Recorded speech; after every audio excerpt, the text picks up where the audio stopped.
Hi, I'm Sharilyn Karansatenko. I'm 36 years old, married, and blessed with two beautiful kids. This is my life. Let me take you on a quick journey to get to know me better. So let's dive in.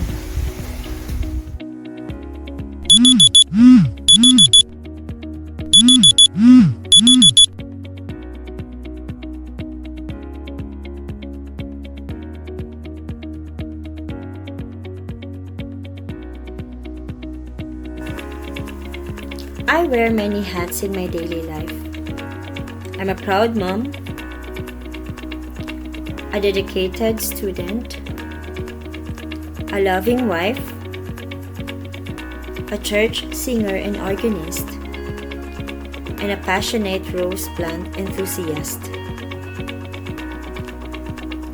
My life revolves around the harmony of family, education, faith, and nature.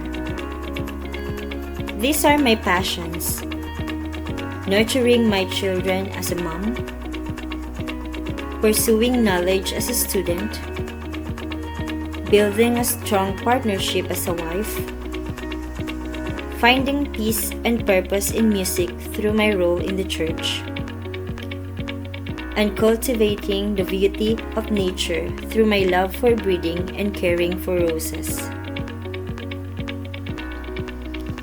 As a mom, I believe in raising children with love and patience.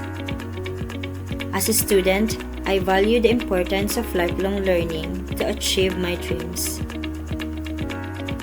As a wife, I cherish the partnership and teamwork that keep our marriage strong. As a church singer and organist, I use music to inspire and bring people closer to God. And as a rose plant enthusiast, I find joy and tranquility in nurturing roses and appreciating the beauty they bring to life.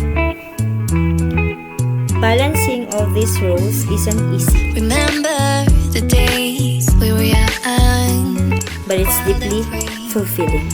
barely getting sprung. We used to dance the night away, hang out the whole next day. Thank you for listening to my story. Each role I play defines who I am, and I'm grateful for the chance to share it with you.